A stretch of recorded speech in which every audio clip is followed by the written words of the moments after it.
나 그대들과 생활을 여네. 그 선하님이 우릴 감싸시니 믿음으로 일어나길 기대하네.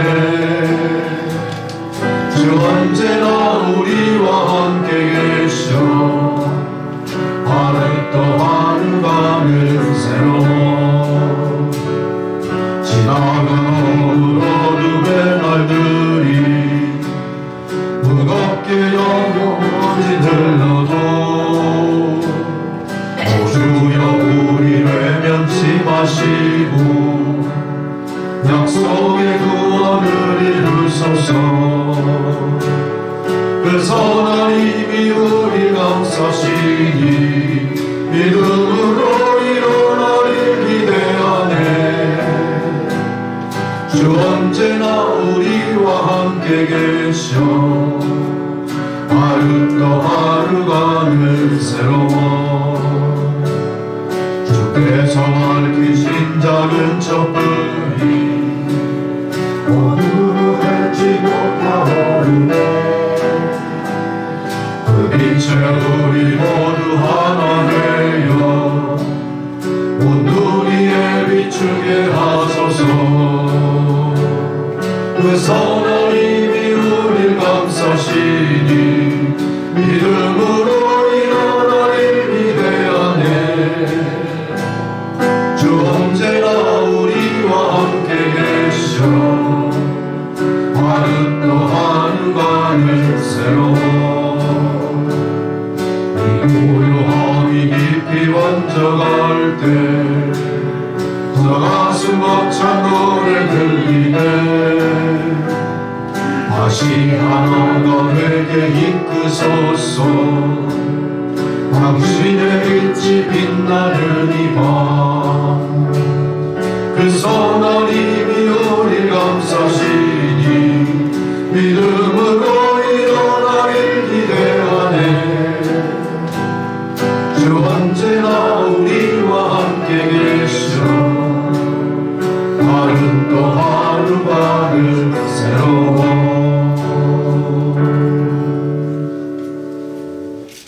아멘.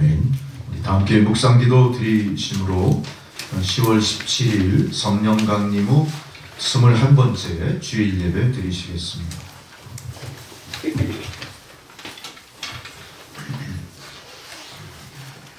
하나님이여, 사슴이 시냇물을 찾기에 갈급함같이 내 영혼이 주를 찾기에 갈급하니이다. 내 영혼이 하나님 곧 살아계시는 하나님을 갈망하나니 내가 어느 때에 나아가서 하나님의 얼굴을 배울까? 사람들이 종일 내게 하는 말이 네 하나님이 어디 있느뇨 하오니 내 눈물이 주야로 내 음식이 되었도다. 내가 전에 성의를 지키는 무리와 동행하여 기쁨과 감사의 소리를 내며 그들을 하나님의 집으로 인도하였더니 이제 이 일을 기억하고 내 마음이 상하는도다. 내 영혼아, 내가 어찌하여 낙심하며 어찌하여 내 속에서 불안해하는가? 너는 하나님께 소망을 두라. 그가 나타나 도우심으로 말미암아 내가 여전히 찬송하리로다. 아멘. 찬송가 14장 부르시겠습니다.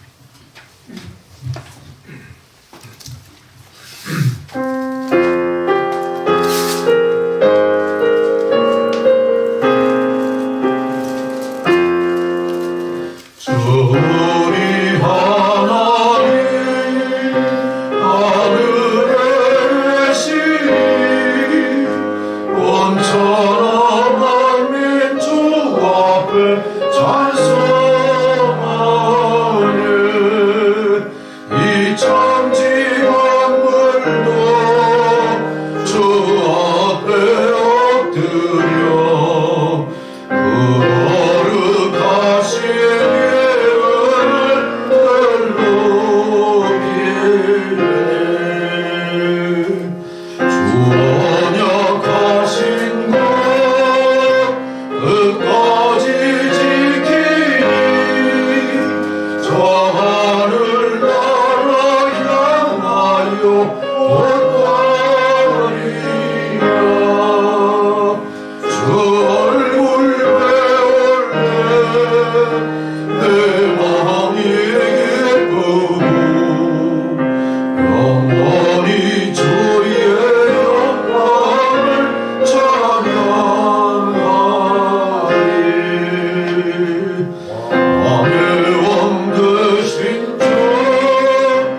사도신경으로 우리 신앙을 고백하시겠습니다.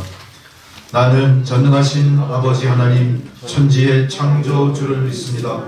나는 그의 유일하신 아들 우리 주 예수 그리스도를 믿습니다. 그는 성령으로 잉태되어 동정녀 마리아에게서 나시고 본디오 빌라도에게 고난을 받아 십자가에 못 박혀 죽으시고 장사된 지 사흘 만에 죽은 자 가운데서 다시 살아나셨으며 하늘에 오르시어 전능하신 아버지 하나님 우편에 앉아 계시다가 거기로부터 살아있는 자와 죽은 자를 심판하러 오십니다. 나는 성령을 믿으며 거룩한 공교회와 성도의 교제와 죄를 용서받는 것과 몸의 부활과 영생을 믿습니다. 아멘. 할렐루야. 교독문 28권 시편 63편 말씀 교독하시겠습니다.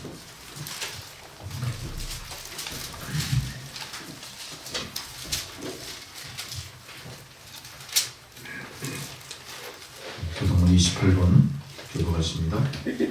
하나님이여 주는 나의 하나님이시라. 내가 간절히 주를 찾되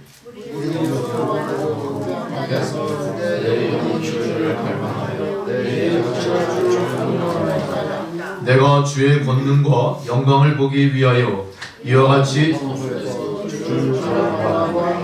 주의 인자하심이 생명보다 나음으로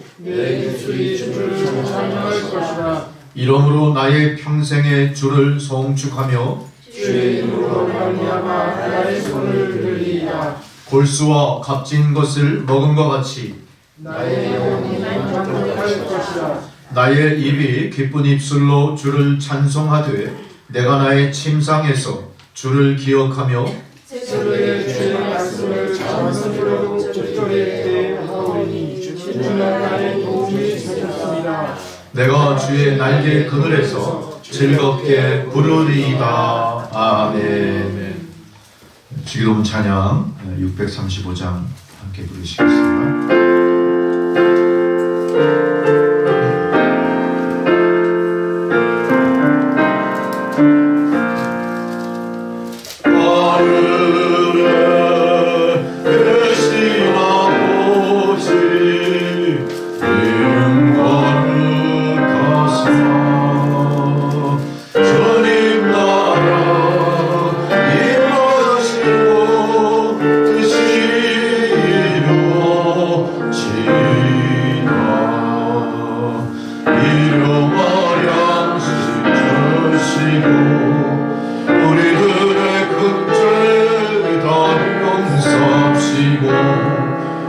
시험에 들게 마시고 악에서 구원하소서. 대개 주의 나라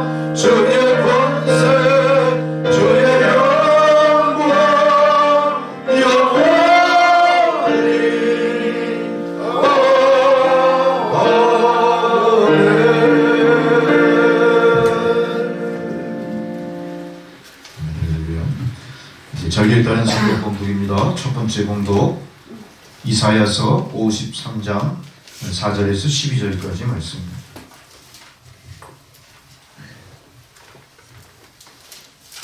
이사야 53장 4절로 12절, 제가 갖고 있는 성경책 1034페이지, 구약성경 1034페이지입니다.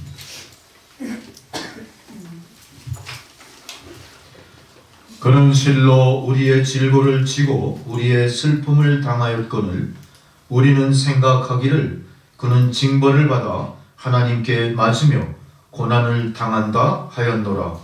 그가 지은 우리의 허물 때문이요 그가 상함은 우리의 죄악 때문이라. 그가 징계를 받음으로 우리는 영광을 누리고 그가 채찍을 맞음으로 우리는 나음을 받았도다. 우리는 다 양 같아서 그릇 행하여 각기 제 길로 갔거늘 여호와께서는 우리 모두의 죄악을 그에게 담당시키셨도다. 그가 운명을 당하여 우리를 대하지 아니하였으며 마치 소수자로 배워하는 어린 양과 택함은 자처럼 양같이 그의 일을 여기지 아니하였도다. 그는 곤욕과 신문을 당하고 끌려갔으나 그 세대 중에 누가 생각하기를 그가 살아있는 자들의 땅에서 끊어짐은 마땅히 형벌받을 내 백성의 허물 때문이라 하였으리요. 그는 함부로 행하지 아니하였고 우리에게 거짓이었으나 그의 명령이 하나님과 함께 있었으며 그가 지은 죄를 돌아왔으리로다. 여호와께서 그에게 상함을 받게 하시기를 원하사 질고를 당하게 하셨은즉 그의 영혼을 속건 제물로 드리기에 이르면 그가 씨를 보게 되며 그의 날은 길 것이요 또 그의 손으로 여호와께서 기뻐하시는 뜻을 성취하리로다. 그가 자기 영혼의 소망을 보고 만족하게 될 것이다. 나의 영혼 중에 자식치시고 많은 사람을 그렇게 하며 또 그들의 죄악을 친히 감당하리로다. 함께 있습니다. 그러므로 내가 그에게 존귀한 자와 함께 몫을 받게 하며 강한 자와 함께 탈취한 것을 나누게 하리니 이는 그가 자기 영혼을 버려 사망에 이르게 하며 범죄자 중 하나도 헤아림을 받았음이니라. 그러나 그가 많은 사람의 죄를 담당하며 범죄자를 위하여 기도하였느니라. 아멘. 십자가의 대표를 이사야님이 말씀하고 계십니다. 사도서간의 봉독 두 번째 히브리서 5장입니다.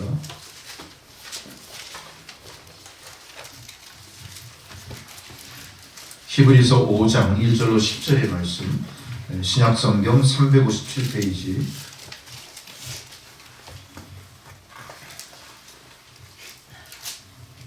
대제사장마다 사람 가운데서 택한 자이므로 하나님께 속한 일에 사람을 위하여 예물과 속지 않은 제사를 드리게 하나니 그가 주식하고 용제자를 등이 용납할 수 있는 것은 자기도 여자에게 기사했습니다.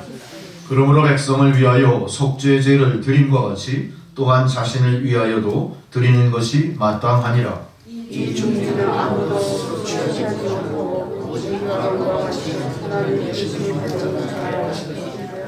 또한 이와 같이 그리스도께서 대제사장 되심도 스스로 영광을 취하심이 아니요 오직 말씀하시니가 그에게 이르시되 너는 내 아들이니 내가 오늘 너를 낳았다 하셨고 또한 여러 가지 말씀하시되 내가 영원히 내 세대에 그는 육체에 계실 때에 자기를 죽음에서 능히 구원하시리에게 심한 통곡과 눈물로 간구와 소원을 올렸고 그의 경건하심으로 말미암아 들으심을 얻었느니라.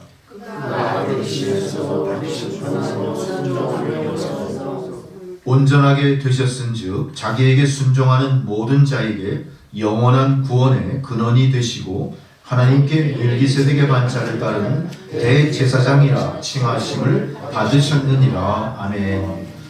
마지막 세 번째 복음서의 봉독은 마가복음 10장 35절로 45절까지 말씀입니다.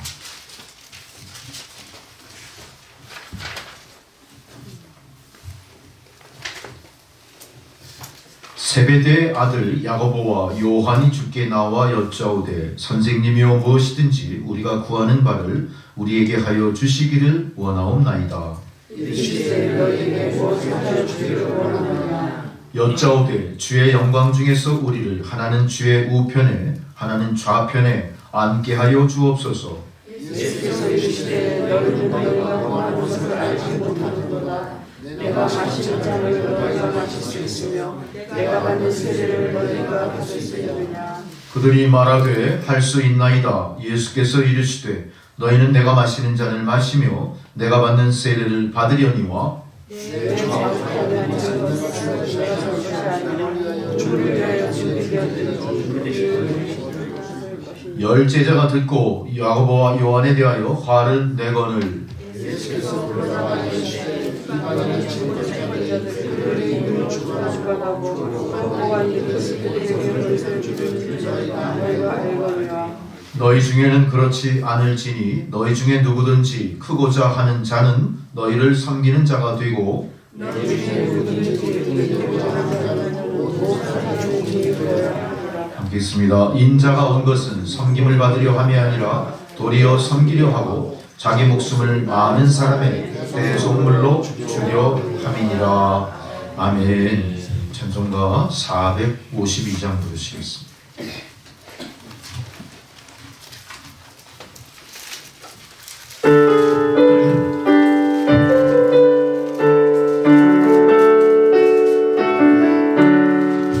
내 모든 소원 기도의 제목 예수님 닮기 원함이라.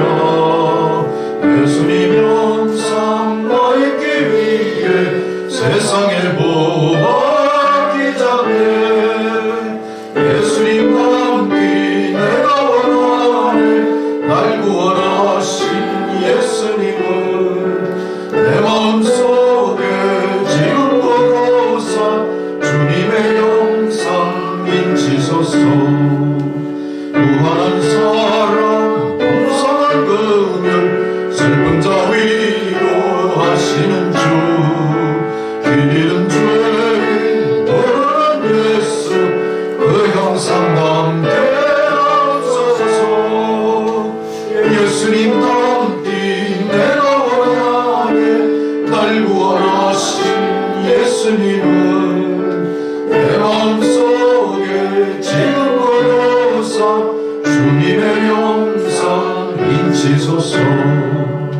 감사한 예수 거룩한 주님 원수의 멸시 잡으시사 우리를 위해 고난을 받은 구주를 담게 하옵소서. 예수님 닮기 내가 원하네. 날 구원하신 예수님을 내 마음속에 지금 거둬서 주님의 영상 인치소서. 아멘. 할렐루야. 주님께서 오늘 저희들에게 주시는 생명의 말씀입니다. 갈라디아서 2장 19절에서 21절까지 말씀을 주셨습니다. 봉독할 때 주의 말씀을 경청하시기 바랍니다. 갈라디아서 2장 19절로 21절 말씀.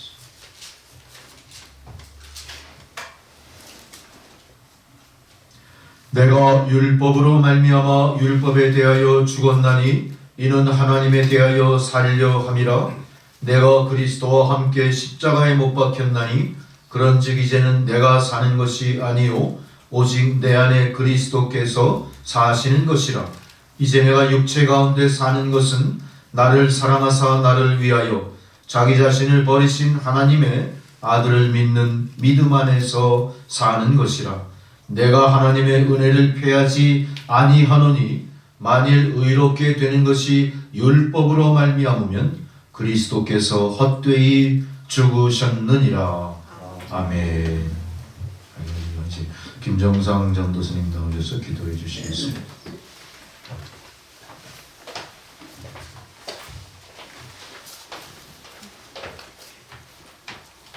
사랑이 많으시고 은혜가 풍성하신 하나님 아버지 감사함을 드립니다. 오늘 아버지 하나님 앞에 예배하러 왔습니다. 하나님 저희들의 아버지 하나님 마음을 정결하게 하시고 깨끗하게 하여 주시옵소서. 아버지 하나님 정말 팬데믹 사태를 통하여 아버지 하나님 이 나라 정말 아버지 하나님 하나님께 마음껏 예배드릴 수도 없고 찬양할 수도 없는 아버지 하나님 그런 상황이 왔습니다.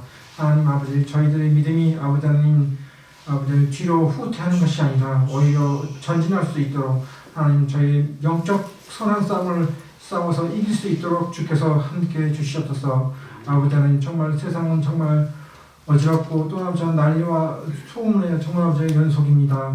하나님 그럴 때일수록 하나님 저희들이 정신을 차리고 마지막은 정말 서로 사랑하며 근신하며 깨어서 기도할 수 있도록 주께서 함께해 주시옵소서. 아버지 하나님 성도 한 분 한 분 주님께서 아버지 하나님 기억하시고 그들의 간구와 아버지 하나님 그들의 소원을 하나님께서 들어 응답하여 주시옵소서. 하나님 예배할 때 저희들이 아버지 하나님 정말 아버지 하나님 귀로 듣는 것이 아니라 마음으로 듣게 하시고 이 마음파에 아버지가 새길 수 있도록 주께서 함께해 주시옵소서. 아버지 하나님 목사님께서 귀한 말씀을 전하실 때 불의 말씀, 능력의 말씀을 되게 하시고 아버지가 그 말씀이 귀로 듣는 것이 아니라 아버지 하나님 그 말씀을 지키며 그 말씀대로서만 살아갈 수 있도록 하나님의 은총을 내려주시옵소서.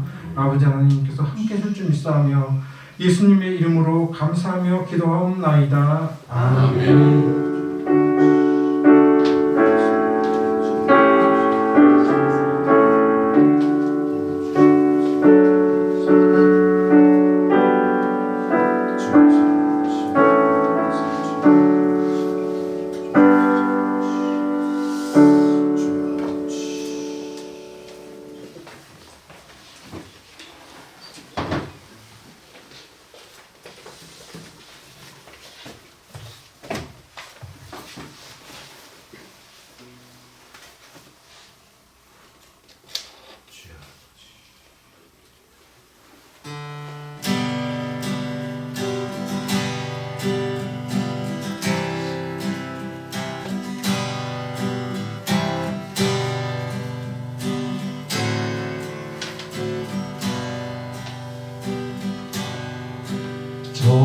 멀리 되는 나의 시름성 오 거룩한 곳 아버지 집 내 사모하는 집에 가고자 한 밤을 세웠네. 저 망망한 바다 위에 네 몸이 상할지라도 오늘은 이곳 내일은 저곳 주복을 전하리.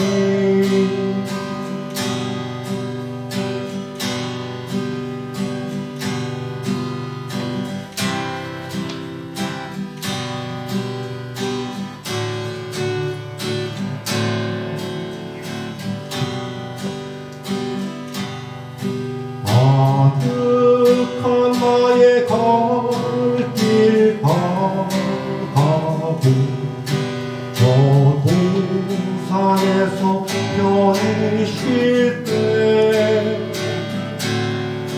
내 고생하는 모든 일들을 주께서 하시리. 빈들이 나 사막에서 이 몸이 곤할지라도 오 내 주 예수 잘 사랑하사 날 지켜주시리.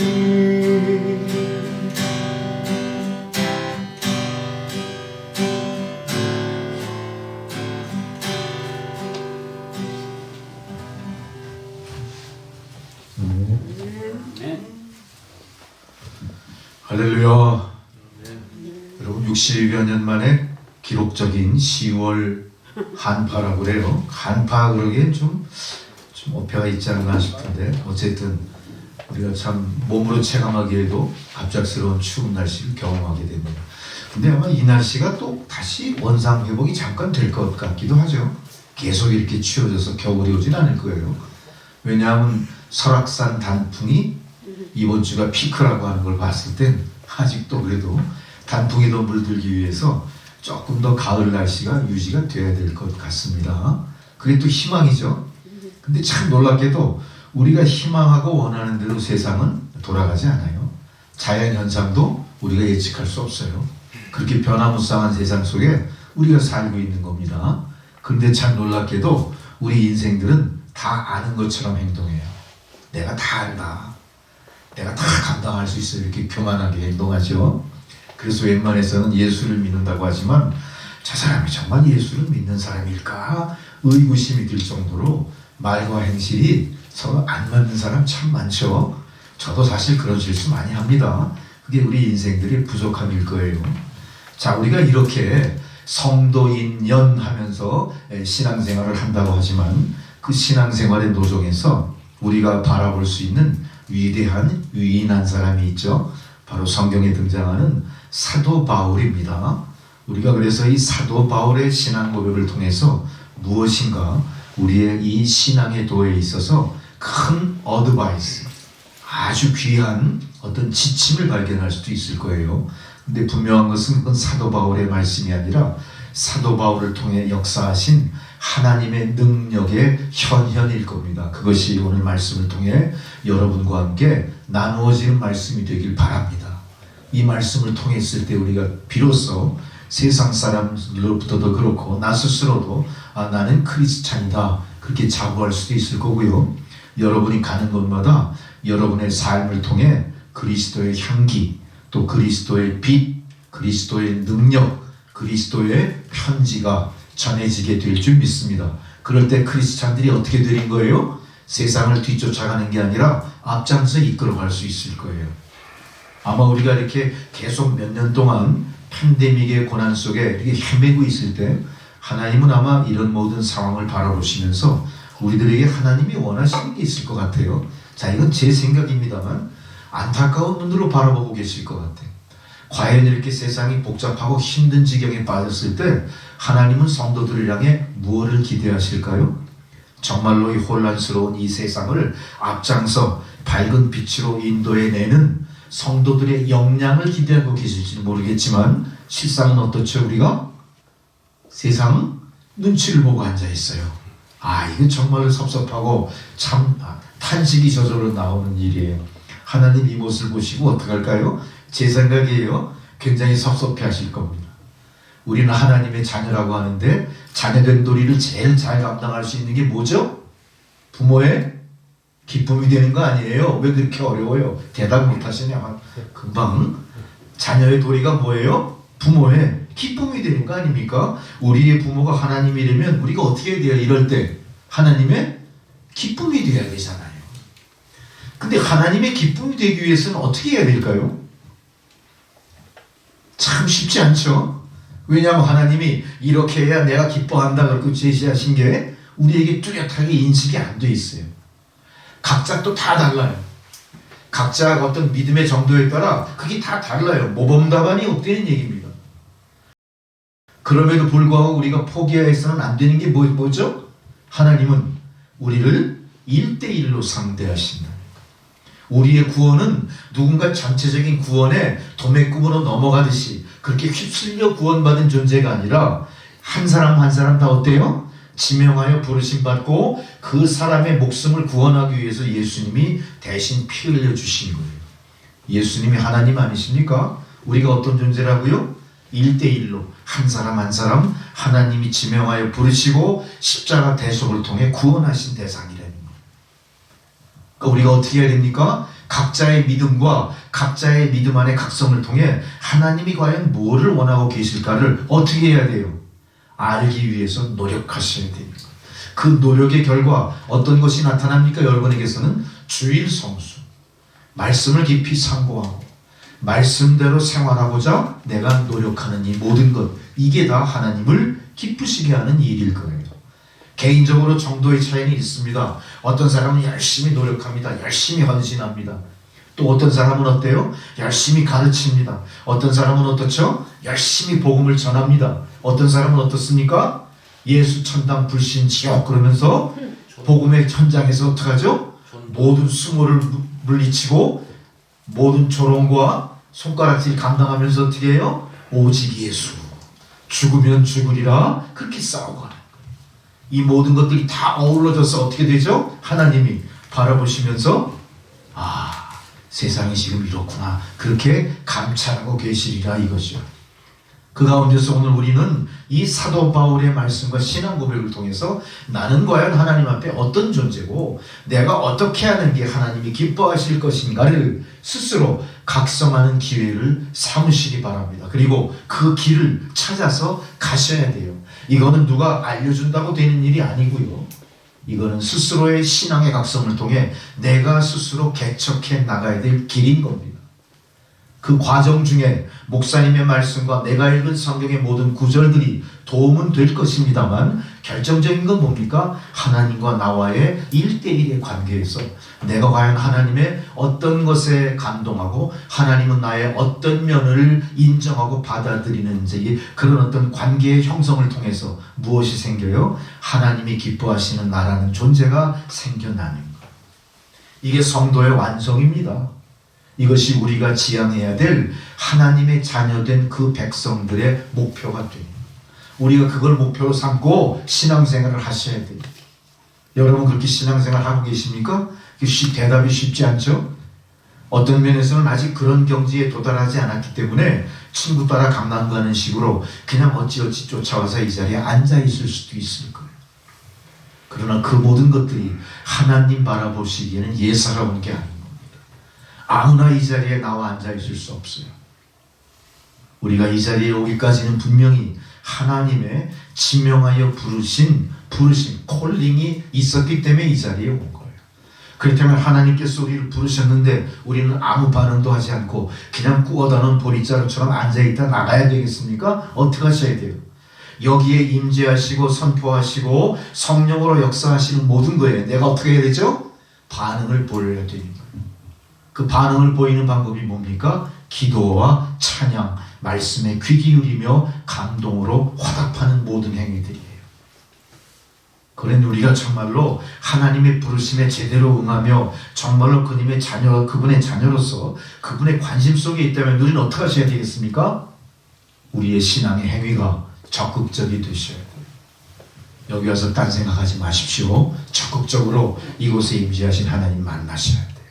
어떻게 만나셔야 될까요? 남보다 특별하게 만나셔야 돼요. 경쟁이에요, 여기 경쟁. 남이 하는 대로 가만히 쳐다만 봐가지고는 안 돼. 제가 전에 신대원 학생 시절에 그 영성훈련을 우리가 2박 3일 동안 다니는 일이 자주 있는데, 영성훈련을 갔을 때 초청 강사 목사님이 그 말씀하셨어요. 여러분들 웬만큼 기도해서는 응답 못 받죠? 제가 방법을 하나 알려드릴게요. 어떻게 해야 하나님의 주목을 받고 하나님께 곧바로 응답받는 기도가 되겠습니까? 방법을 알려드리겠습니다. 그렇게 얘기했어요. 그러면서 어떻게 하라고 그러냐면 두 손을 높이 들고 까치발을 끼고 기도하래요. 그러면 남보다 내 키가 더 커서 하나님이 금방 주목하실 수 있을 거예요. 가만히 생각하니까 그게 일리가 있죠? 지구가 어때요? 지구가 둥글죠? 그러니까 두 손 높이 들고 까치발 뛰면 어때요? 남보다 내가 더 높이 부각될 거 아닙니까? 이런 비유를 재밌게 그렇게 말씀하시더라고요. 근데 그 재밌는 말씀 속에 뭐가 있는 거예요? 내가 믿되 어떻게 믿어야 된다? 남보다 더 적극적으로 믿어야 되겠구나. 그냥 남 하는 대로 따라가가지고는 아무것도 아닌 거구나. 하나님이 지으신 것이 세상에 얼마나 많습니까? 하나님이 조성하신 인종이 얼마나 많습니까? 예수 믿는 사람들이 한두 명입니까? 수십억 인구 중에서 내가 그나마 부각되기 위해서는 어떻게 해야 돼요? 그게 실제로 될지 안 될지 몰라도 한번 해보는 거예요.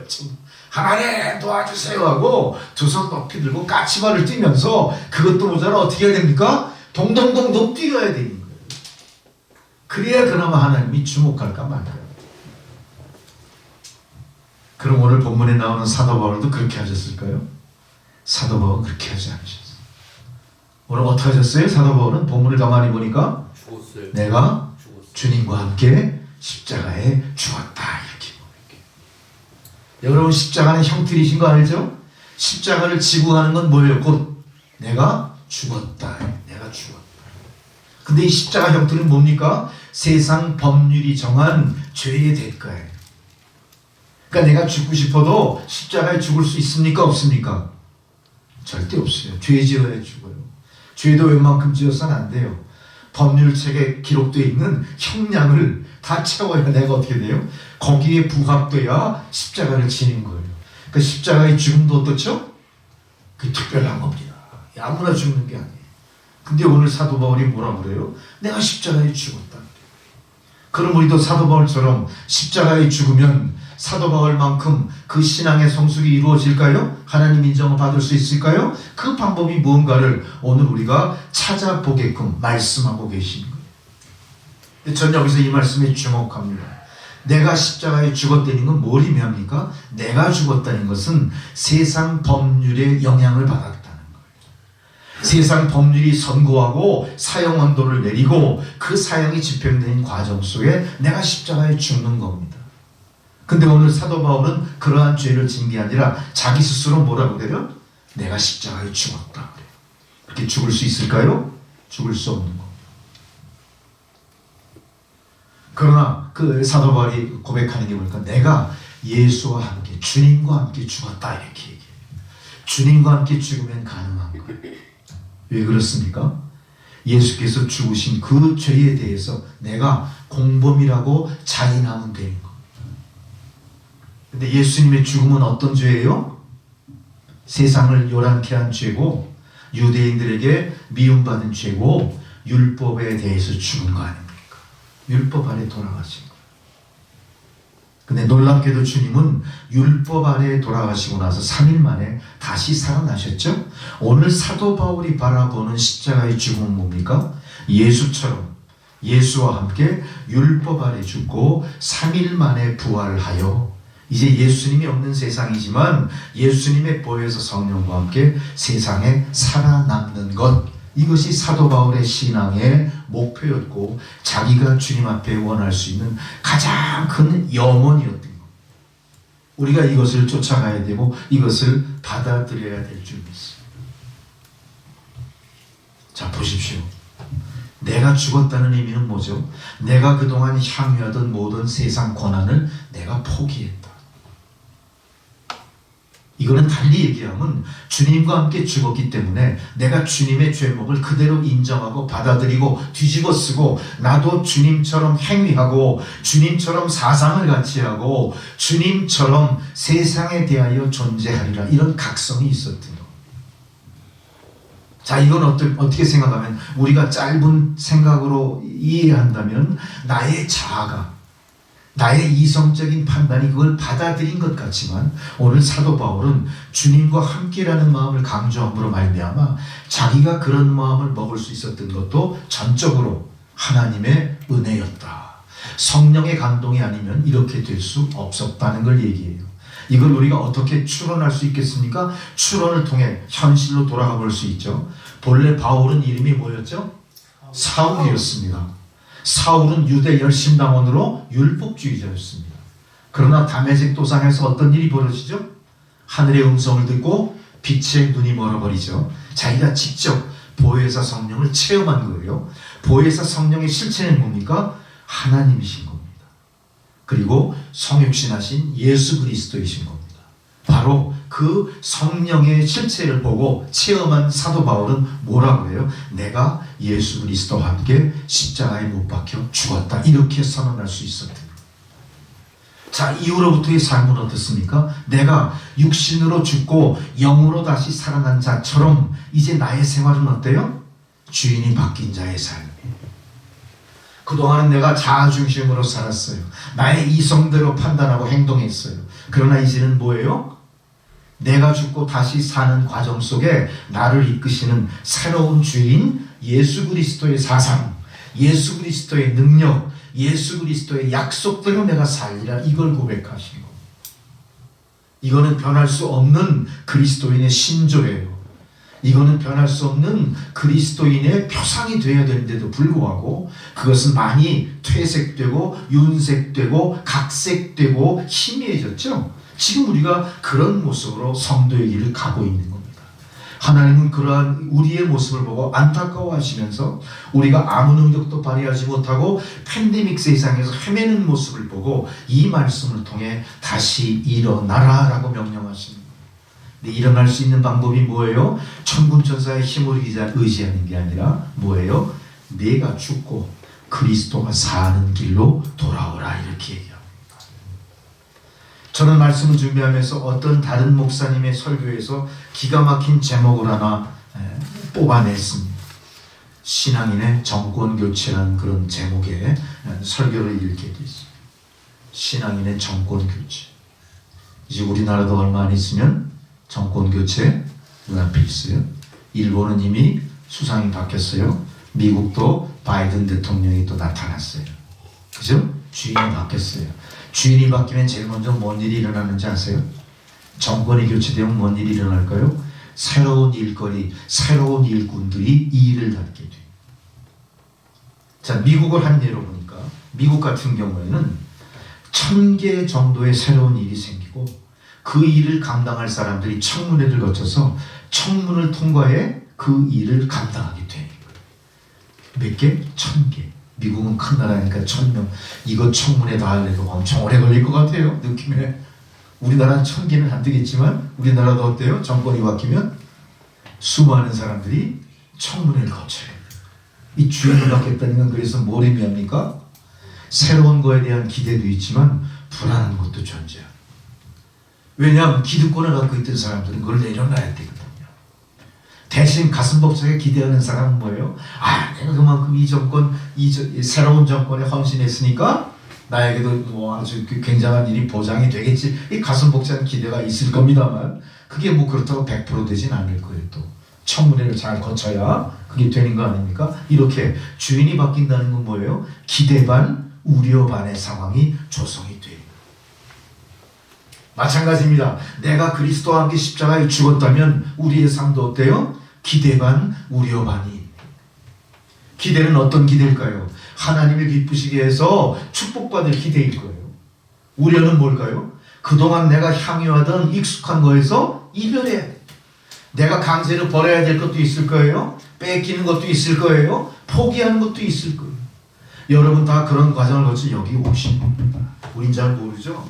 우린 그 과정을 다 거쳐 여기에 앉아있는 거예요. 이제 우리가 할 일은 뭐예요? 내가 이 자리에 오기까지 내가 기대 반, 우려 반, 많은 우여곡절을 거친 모든 과정에 대해서 하나님 앞에 뭘 받아요? 위로와 보상을 받는 거예요. 이게 신앙이에요. 이게 신앙의 열매고 영광이 되는 겁니다. 우리는 그걸 기대하고 이 자리에 와 있는 거예요. 만일 정말로 우리가 그렇게 와 있다면 어때요? 우리가 잠시도 좋을 수가 없어요. 좋을 수가 없어요. 내가 받는 자리인데 무언가 인정받는 자리고 채워지는 자리인데 좋을 수가 없죠. 딴 생각할 수가 없죠. 만일 내가 딴 생각하거나 졸거나 집중 안 한다면 뭐예요? 아직 내가 덜 죽었다. 내가 덜 죽었다. 여러분 덜 죽으면 어떤 일이 벌어지죠? 다시 살아날 희망이 있을지도 모르지만 다시 회복하기까지 어때요? 엄청난 고통을 겪어야 되는 거예요. 내가 세상에 태어난 것보다 더 큰 고통이 다시 사는 가운데 생기는 거예요. 쉽지 않아요. 설 죽으면 어떻게 됩니까? 그거는 잔인한 거예요. 그래서 사냥꾼이 사냥감을 사냥할 때 어떻게 하죠? 유능한 사냥꾼은 어떻게 해요? 단발에 절명시켜. 아세요? 단칼에 해치워야 되니까. 예? 어설프게 하면 어떻게 돼요? 그게 거꾸로 나에게 달려들고 그냥 유혈이 남자해지고 잔인한 현상이 벌어집니다. 보세요. 우리의 믿음을, 제 비유가 적절하진 않았을지 모르지만 우리의 믿음이 주님 앞에 덜 죽으면 어떤 일이 벌어져요? 이 바닥이 어떻게 돼요? 잔인해지는 거, 시끄러워지는 거. 그냥 아우성 소리만 가득해지는 거예요. 아멘으로 화답하는 천사장의 찬송 소리가 넘치는 성전이 아니라 서로 헐뜯고 비방하고 분란하고 분당하고 분파하고 자기의 이익을 위해서 남의 이익을 무시하고 깔아뭉개는 일들이 이 안에 자행되어지는 세상보다 더 복잡한 그런 믿는 자의 사회가 조성이 되어버립니다. 우리가 이걸 생각하면 어때요? 하나님 앞에 너무나 송구스러울 뿐만 아니라 있을 수 없는 일이라는 것을 자각하셔야 돼요. 그래서 오늘 이 말씀을 통해 우리는 우리의 신앙의 정도를 잘 가늠해 보시고, 내가 정말로 덜 죽었다 하면 어떻게 됩니까? 이거 이 자살하려는 얘기가 또 한 번 더 보여요. 어떻게 해야 죽어 내가? 큰일 났습니다. 이 신앙의 딜레마입니다. 내가 어떻게 해야 죽느냐? 어떻게 죽으셔야 돼요 우리가? 이거 나도 말씀을 준비해 놓고 이게 쉽지 않습니다. 내가 어떻게 해야 죽냐? 나의 주인을 교체하셔야 돼요. 신앙의 정권 교체를 이루시고 인정하셔야 돼요. 이제 나의 주인은 나라는 존재가 아니다. 자, 어떤 사람은 인생을 소우주에 비교하기도 해요.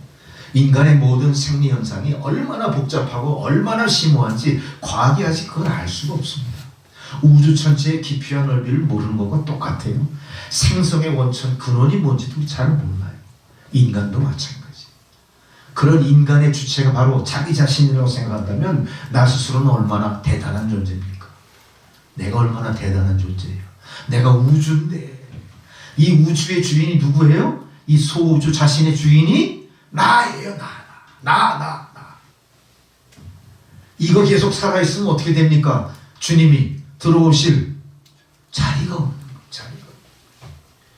그러니까 내가 죽는 방법은 뭐라고요? 내가 육신의 생명을 끊는 그런 죽음이 아니라 나의 자아 중심을 예수님 구주 중심으로 바꿔놓는 거예요. 바꿔놓는 거예요. 그게 성도예요. 그게 성도의 기본이고 출발이 돼야 되는 거예요. 우리가 예수를 믿는다는 것은 예수 그리스도가 하나님이실 뿐만 아니라 하나님이 천지를 창조하셨고 그 천지의 모든 조화를 하나님 뜻대로 유지하고 계신 분이 하나님이시다. 우리는 그에게 부속된 구원받은 하나의 그냥 존재에 불과할 뿐이야. 나의 생사의 모든 여탈권은 하나님이 갖고 계신 거야. 살든지 죽든지 당신 뜻대로 하옵소서 하고 나를 의탁한 사람이 성도인 거예요. 근데 주 안에서 완전히 죽은 자, 자기 자아중심을 포기한 자는 어때요? 이 말에 동의할 수 있습니다. 정말로 하나님 앞에 서서 하나님, 당신이 창조주 하나님이시고 나의 생사화복을 주관하시는 유일하신 분입니다. 이걸 인정한 사람이 성도인 건데 우리가 그걸 갖다가 아직도 어떤 미련 때문에 제대로 포기하고 버리고 새롭게 새기를 가지 않고 아직 있다면 나는 뭐예요? 아까 약간 유치한 비유를 했지만 주님 안에서 내가 온전히 죽지 않고 아직도 어때요? 아직도 어때요? 내가 살아있는 거예요. 꿈틀대는 거예요. 이거 완전히 죽이셔야 된다는 거. 이거 완전히 죽이셔야 돼요. 내가 그렇게 죽일 때 하나님은 우리 안에서 살리는 영으로 이렇게 말씀하세요. 너희 안에 이 마음을 품으라. 하나님의 나라가 너희 안에 있다. 내가 너희 안에, 너희가 내 안에. 살리는 영이 너희 안에 거하시는 이 말씀을 들어라. 이렇게 명령하시는 거예요. 바로 우리 안에 하나님이 계실 뿐만 아니라 하나님의 나라가 있다는 겁니다. 이제는 내가 주인이 아니라 나의 주권을 하나님께 넘기고 나는 하나님 나라의 백성으로 그렇게 살아갈 때 그것이 바로 사도 바울이 얘기한 내가 죽고 주님이 사는 길, 내가 주 예수 그리스도와 함께 십자가에 죽었노라 이렇게 선언할 수 있는 근거가 되는 겁니다. 오늘 이것에 여러분이 동의할 뿐만 아니라 앞으로의 생활도 거기에 맞춰서 변화되어야 되는 겁니다. 노력하셔야 되는 겁니다. 예수가 내 마음에 들어와 계신도 내가 새 사람으로 변화됐다.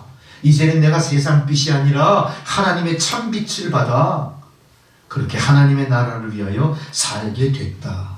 나는 분명히 영적으로 내 신앙 가운데 정권 교체를 완벽하게 이루었다. 이제 우리가 바랄 건 뭡니까? 나를 지배하시는 하나님 앞에 하나님의 선하심을 의탁하는 거예요.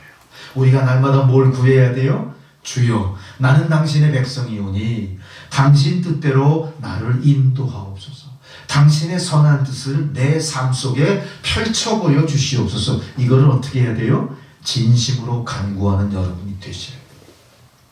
근데 우리는 이걸 간구하기 전에 세상 고통 속에 어떻게 하죠? 계속 신음소리를 해요. 그리고 이 고통을 잊기 위해서 어떻게 하죠? 쓸데없는 짓들을 많이 해요. 쓸데없는 것에 몰두해요. 뭔가 상황을 반전시키려고 스스로 몸부림치고 뭔가 그 고통을 잊어버리려고 무엇인가에 자꾸 탐닉해요. 그리고 그 안에서 어떻게 해요? 자꾸 분란을 조성하는 거예요. 내 뜻에 안 맞는 사람과 어떻게 해요? 서로 용서하고 용납하고 용인하고 하나 되기보다는 서로 분파하죠. 파벌을 가는 거예요. 너는 너 나는 나. 고향대로 파벌 지어 이념대로 파벌 지어 자기의 경우와 처지 경험대로 다 각각 갈리는 거. 이걸 성경에서 뭐라고 그래요? 사탄이 하는 짓이다. 사탄이 하는 제일 먼저 우리를 공격하는 게 뭡니까? 바로 분열시키는 것. 우리가 정말로 나의 주권을 포기하고 하나님 안의 신앙에 새로운 정권 교체를 인정하고 이루었다면 난 어떻게 해야 돼요? 분열을 통합하는 일을 하셔야 돼요. 뭐로 통합하실 겁니까? 주님의 사랑, 예수 중심주의로 예수 천국 불신 지옥으로 통합하십니다. 할렐루야. 반응 안 하시잖아요 여러분들. 대부분 덜 죽으신 거 아니야. 이럴 때 정말로 완전히 죽은 사람들은 어떻게 해요? 두 손 번쩍 들고 할렐루야 아멘 그러지 않겠습니까? 저도 자꾸 그냥 아멘 강요하는 목사님 별로 좋아하지 않은 편인데 그분들이 심경치 않고 이해할 것 같은데 도대체 이게 난 죽느냐 사느냐의 말씀을 드리고 있는데 전혀 반응들이 없어요. 어쩌면 나보다 훨씬 머리 꼭대기 앉아 계시거나 또 다른 경지를 지금 센티멘탈 전이를 하고 계신지 확실히 모르겠습니다. 어쨌든 우리는 진정으로 영적 변화를 거쳐야 될 뿐만 아니라 영적인 정권 교체를 인정하시는 여러분이 되셔야 됩니다. 오늘 20절에 사도 바울이 이렇게 합니다. 내가 그리스도와 함께 십자가에 못 박혔다. 내가 죽을 자가 아닌데 죽은 겁니다. 누구 때문에? 예수 그리스도 때문에. 예수 그리스도가 율법 아래 세상의 십자가를 진 거를 나도 어떻게 해요? 감당하겠다 이거예요. 세상이 나를 조롱하고 범죄자 취급해도 나는 그거를 영광으로 여긴다 이거예요. 여러분 오늘 교회에 나와서 십자가 앞에 무릎을 꿇고 기도하는 모든 행위에 대해서 이상한 눈초리로 바라보는 사람, 정부의 시책에 반해서 왜 저 사람들은 계속 저렇게 부정적으로 행위하지? 기독교인이 문제야? 이러는 사람들 앞에 우리는 어때요? 절대 동요하지 않습니다. 나의 신앙의 양심과 내가 가는 십자가 길을 지키기 위해서 난 어때요? 세상이 요구하는 건 열심히 쫓아가요. 성실하게 합니다. 더더군다나 그로 말미암아 내 신앙의 중심이 흔들리지 않게 우리는 분별합니다. 우리는 분별합니다. 무분별하게 하지 않습니다. 정도를 지켜가면서 하나님의 도를 완성해가는 여러분들을 하나님은 기뻐하실 줄 믿습니다. 이제 우리는 십자가 안에서 주님과 함께 죽으심으로 말미암아 십자가를 질 때 당했던 예수님의 고통을 생각해 보세요. 예수님 십자가에서 뭘 당하셨을까요? 극심한 고통이에요. 인생에 겪을 수 있는 가장 극심한 고통이 뭐예요? 서서히 죽어가는 것. 서서히 어떻게 죽어가죠? 몸 안에 혈액이 다 빠져나가면서 말라 죽어가는 것. 제일 고통스러운 고통을 함께 겪었습니다. 예수님이 그 위에서 굴욕을 당했어요. 하나님이신 그분이 어떻게 돼요? 로마 병사들이 그 헛껍데기 하나 걸치고 있는 그 온몸의 옷을 다 찢어가지고 어떡합니까? 기념품으로 서로 갈갈이 찢어서 가지고. 이게 넉마 옷도 아니잖아요. 그런 굴욕을 당하는 거예요. 로마 병사들은 예수를 어떻게 하려고 했어요? 가장 정난하게 처참한 모습으로 세상 사람들의 조롱거리가 되기를 원했던 거예요. 예수님이 그런 대접을 받을 이유가 뭡니까? 예수님은 벌거벗은 채로 십자가 위에 달려서 햇빛 아래 서서히 죽어가는 고통을 당하십니다. 그것은 분명히 치욕이었습니다. 치욕이었습니다. 우리는 예수와 함께 십자가에 죽었다는 선언과 더불어 우리는 삶의 고통, 삶의 굴욕, 삶의 모든 치욕을 함께 감당해낸 거예요. 우리가 예수와 함께 죽었다면 우리는 더 이상 세상의 고통을 두려워하지 않습니다. 세상의 굴욕에 무릎 꿇지 않습니다. 세상에서 당한 치욕 때문에 마음의 상처 당하지 않습니다. 이것이 우리가 바라보는 십자가 안에서의 죽음일 겁니다. 이제는 우리가 십자가를 이기고 다시 모든 신앙의 주권을 주님께 맡긴 것처럼 이제는 새로운 사명과 직분을 감당하게 돼야 됩니다. 그럴 때 우리의 십자가의 두려움이 사라지고, 십자가는 형틀이 아니라 뭐예요? 우리를 새로운 삶, 새로운 목표를 향해 나아가게 하는 인생의 도약대가 되는 거예요. 내가 그동안 발버둥을 쳐도 올라가지 못했던 자리를 올라갈 수 있는 디딤돌이 되는 거예요. 내가 그렇게 애를 써도 건너가지 못했던 저 강 건너 피안의 자리, 내가 원하는 아름다운 땅까지 건너갈 수 있는 뭐가 되는 거예요? 십자가가 징검다리가 되는 거예요. 우리의 삶이 향상되고 하나님의 백성으로 나아갈 수 있는 도구가 생긴 겁니다. 그래서 우리는 십자가를 치욕으로 여기지 않고 십자가를 감사합니다. 이럴 때 세상은 우리를 뭐라고 할까요? 세상이 감당하지 못할 그리스도인, 이런 소리를 합니다. 근데 우리가 예수를 믿으면서 끊임없이 듣는 소리 중에 하나가 거듭남 있지 않습니까? 거듭남. 거듭남을 여러분은 어떻게 인식하고 계세요? 여러분 다 거듭나셨습니까? 그거 대답할 수 있는 사람 아무도 없죠. 거듭남은 어떻게 대답할 수 있을까요? 거듭나셨나요? 어떻게 해야 거듭나는 거예요? 거듭남은 반드시 죽어야 거듭나는 거예요. 죽지 않으면 거듭날 수 없어요. 죽었다 살아나는 거예요. 여러분은 신앙 안에서 죽었다 살아난 존재인 줄 믿습니다. 한 두 분이 아멘 하셨는데 두 분뿐이 없다는 얘기 같은데, 우리 조혜원 집사님 아멘 하셔요. 하기 쉽지 않아요. 거듭남 쉽지 않아요. 어떻게 얘기하죠? 죽어야 돼요. 근데 정말로 죽은 사람인가? 나는 십자가 안에 죽었다 그래요. 우리 동포들 어르신들 그러잖아요. 나는 정말 북한 땅에서 온갖 고초를 다 겪었어. 내가 새로운 자유를 향해 대한민국에 온 것이 그게 거듭남일 수 있어요. 맞아요. 그거예요. 거듭남이에요. 중요한 건 뭐예요? 과거의 고난을 잊지 않고 과거의 고난을 지금의 영광으로 바꾸게 하신 하나님의 은혜를 깨닫는 거예요. 그걸 깨달았을 때 그것이 거듭남이 되는 겁니다. 우리 개인의 삶도 마찬가지예요. 뭐가 거듭남이에요? 나 같은 존재, 죽어마땅한 나를 위해서 십자가에 예수가 피를 흘리셨구나, 이거를 감동하는 게 거듭남이에요. 이거 생각해 보세요. 얼마나 그 젊은 청년의 죽음이 안타깝습니까? 안타까움을 넘어서 뭐예요? 그분이 하나님이시잖아. 우리가 그분을 몰랐어.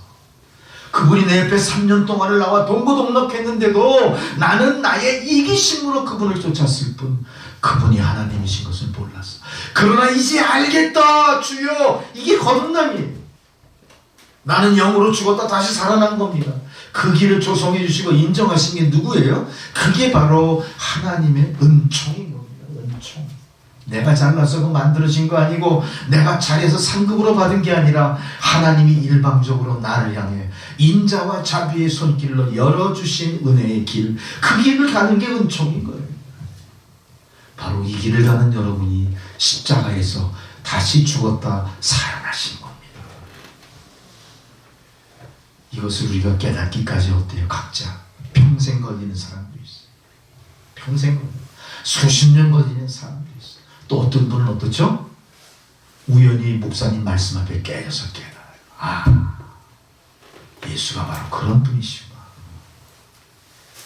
내가 받았던 모든 인생의 고초가 바로 이 순간 나를 거듭나게 하시는 하나님의 간섭이셨구나. 이걸 깨닫는 그 순간 나는 거듭난 거예요.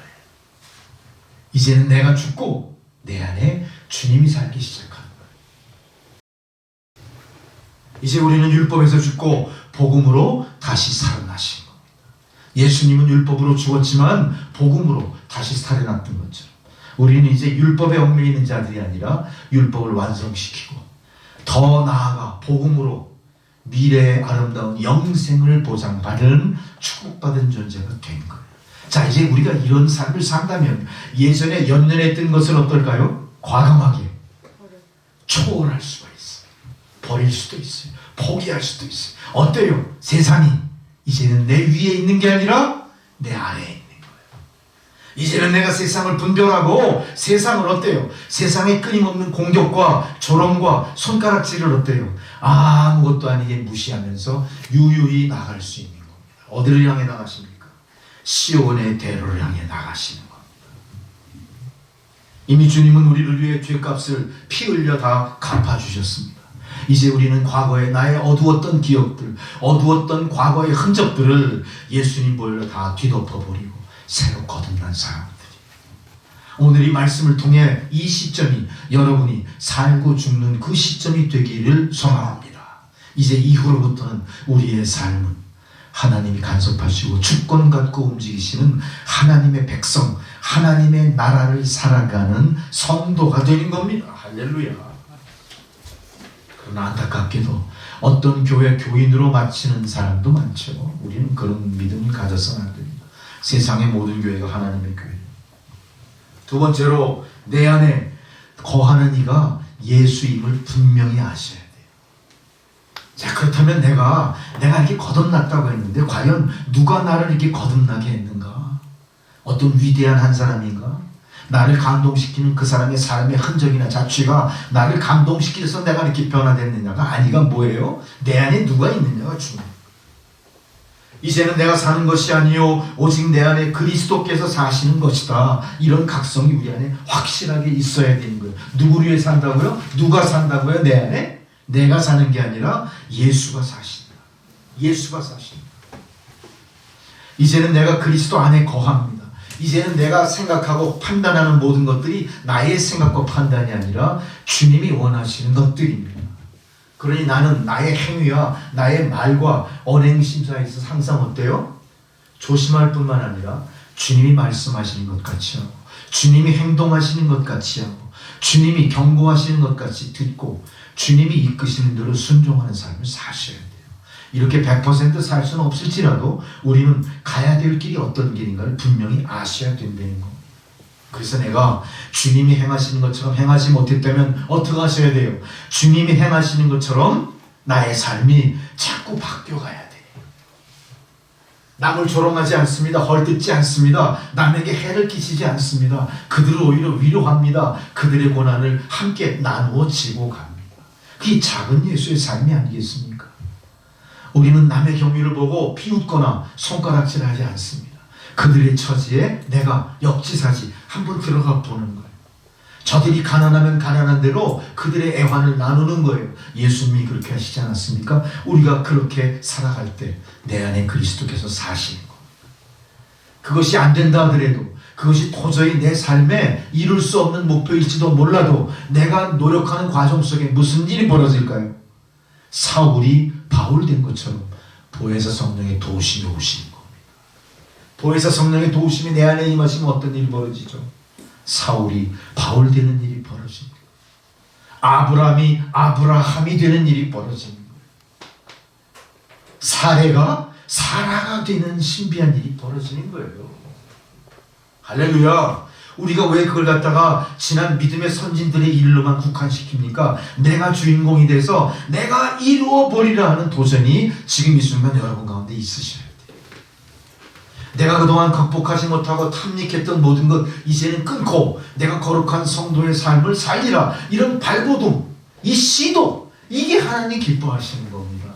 이건 안 될 거야. 나는 연골에 틀려 먹었어. 포기하지 마세요.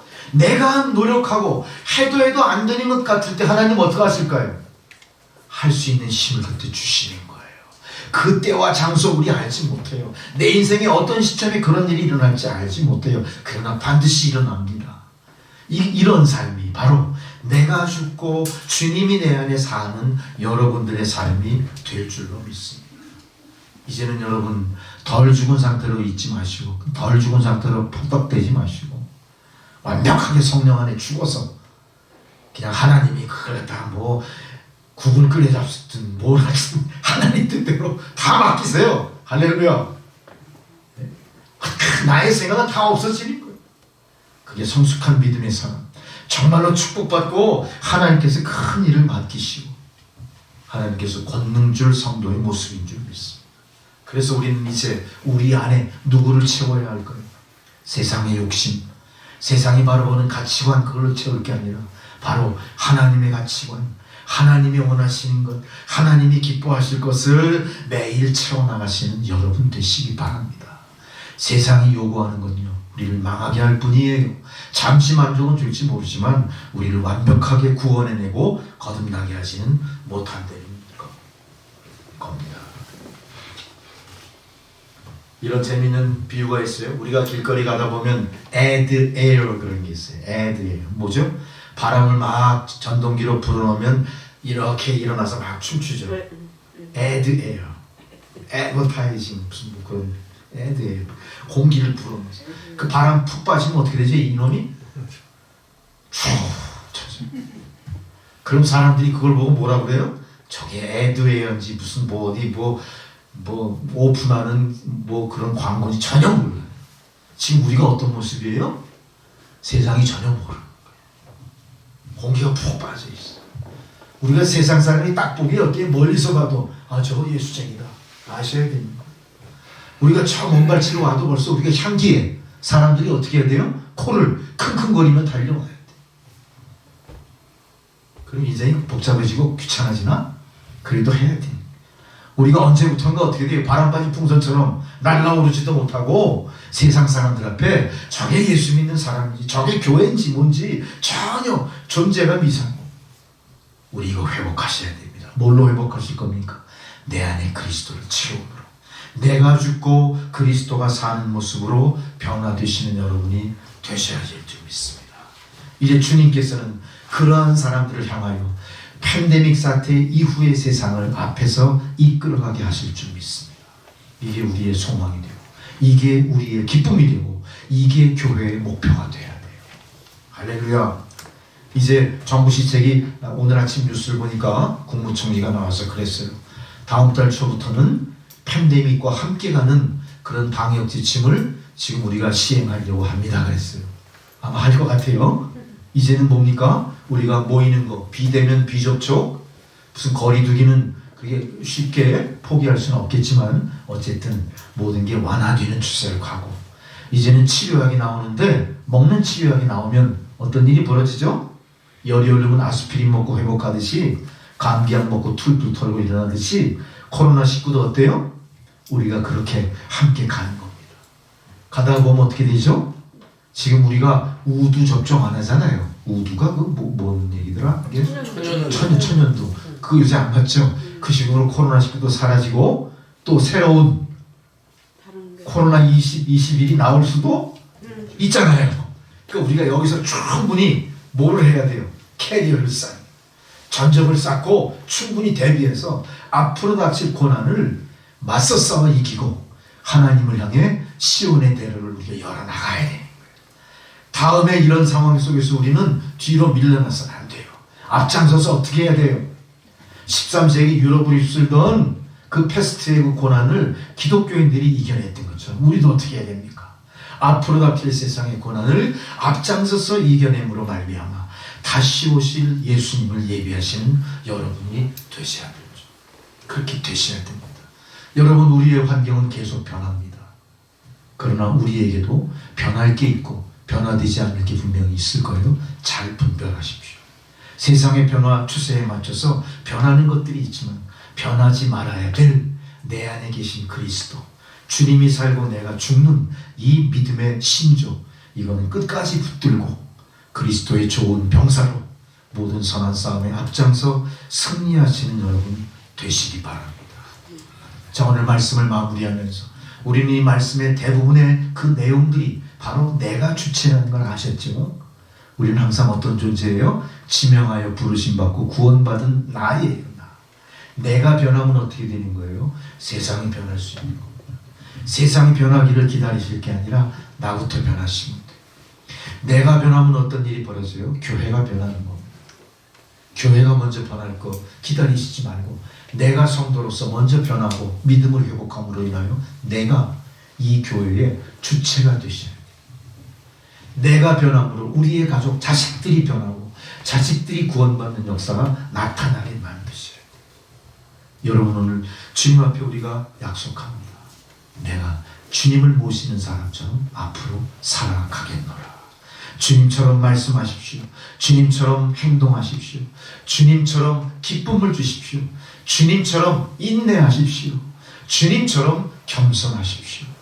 그리고 섬기는 가운데 모든 영광은 하나님께, 하나님의 축복은 내 삶에 넘쳐나시는 그런 성도님 되시기를 주님의 이름으로 축원합니다.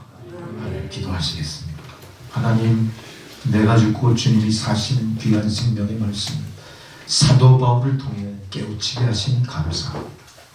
이제 모든 성도의 삶이 진정 작은 예수의 삶으로 변화되어 하나님이 이끄시고 역사하신 대로 순종하여 세상을 변화시키고 다시 오실 메시아를 준비하는 놀라운 은혜를 덧입게 하옵소서. 예수님의 이름으로 기도드렸습니다. 아멘. 찬송가 176장을 봉헌송으로 드리시겠습니다.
주 예수님이 언제 오실지 우리는 알 수 없으나 그 주님이 곧 오심을 우리가 분별하게 하시는 믿음을 주시네 감사를 드립니다. 또한 우리 안에 예수께서 살아계시고 내가 그 살아계신 주님과 동행하며 세상을 이기게 하시니 참으로 감사드립니다. 오늘 귀한 생명의 말씀을 통하여 각성하며 작은 예수의 삶을 살기를 용기 있게 다짐하고 나가는 주의 백성들, 오늘 귀한 주의 성일을 맞아 하나님 베푸신 그동안의 은혜를 성별하여 예물을 바칩니다. 하나님 예물을 받아주시고 예물이 사용되어지는 곳에 주님의 구원과 주님의 놀라운 은혜의 역사가 나타나게 하옵소서. 드린 손길, 어둡고 고난 많은 이 시대에 하나님의 도우심과 축복을 세상에 유통하는 축복의 통로가 되고 중심이 되는 놀라운 축복을 내리어 주옵소서. 감사드리오며 예수 그리스도의 이름으로 기도드렸습니다. 아멘. 교회 소식 잠깐 보시면요, 거기 기록은 안 되어 있지만 다음 기도 순서는 미리 숙지하시면 좋겠고요. 그리고 김태희 그 집사님이 심장수술 잘 마치시고 회복 중에 계신 것 같아요. 그래서 우리가 빨리 회복하셔서 예배에 참여할 수 있게 됐으면 참 감사하겠다 생각하고요. 또 우리 동포 어르신들 오늘도 예배에 참석하셨는데 아마 이 추세대로 계속 우리가 팬데믹을 극복하고 이제는 성전의 문이 열리고 아무도 함부로 닫지 못하는 성전의 열린 문의 축복이 있도록 기도하시고 준비하시기 바랍니다. 이제는 우리가 팬데믹 이후에 전도하셔야 됩니다. 성전에 비어있는 자리가 채워지도록 우리가 마음에 품은 태신자들을 위해 기도하시고 또 전도의 열정을 다시 한번 불태우시는 성도님들 되시기 바랍니다. 또한 북한 선교를 위해서도 우리가 더욱더 앞장서 나갈 수 있도록 준비해야 되겠고요. 이런 일을 위해서 기도와 후원 또 여러 가지 할 수 있는 일들을 준비하시는 여러분 되시기 바랍니다. 그리고 우리 이종춘 집사님 그 집에 방문하시는 게 다 됐습니까? 팀이? 아직 우리가 구역이 그쪽에 안 돼 있기 때문에 예. 그럼 어떻게 그냥 아름아름 연결하셔서 좋은 날 잡아서 한번 가셔가지고 또 우리 이종춘 집사님 또 흔쾌히 또 초청을 하시니까 기쁜 마음으로 함께 가서 또 새로운 그 장막 또 좋은 시간 보내고 돌아오시기 바랍니다. 시간 되시는 분은 사모님과 상의하셔서 같이 날을 정하시면 좋겠습니다. 그리고 김수경 교수님 새로 이제 시작하신 병원이 잘 되고 있다는 좋은 소식을, 기쁜 소식을 또 들었고요.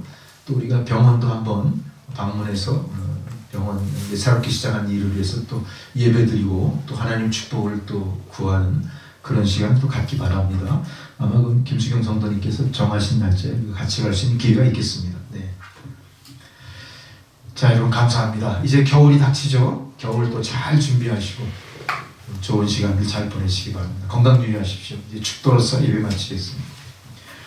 이제는 우리 구주 예수 그리스도의 은혜와 하나님 아버지의 사랑과 성령의 교통 감화 역사하시는 그 은혜가 오늘 성도의 삶이 내가 죽고 주님이 사는 삶인 것을 마음속에 깊이 각성하게 하셨고 각성한 대로 내가 죽고 주님이 사는 작은 예수로 세상을 살아가기를 다짐하며 세상으로 나아가는 모든 주의 성도들 머리머리 위에 그들의 가정과 자녀손들과 하나님 주신 생업 위에 또한 팬데믹 사태에 앞장서 땀 흘리는 모든 의료진들 머리 위에 방역당국자, 모든 자원봉사자, 모든 헌신하는 이들의 머리 위에 그들의 모든 생업 위에 이제로부터 영원토록 함께 하시기를 간절히 축원하옵나이다. 아멘. 주여 주의 놀라운 사랑을 충만하시옵소서. 한 주간의 삶을 건강과 소망을 주옵소서. 예수 그리스도의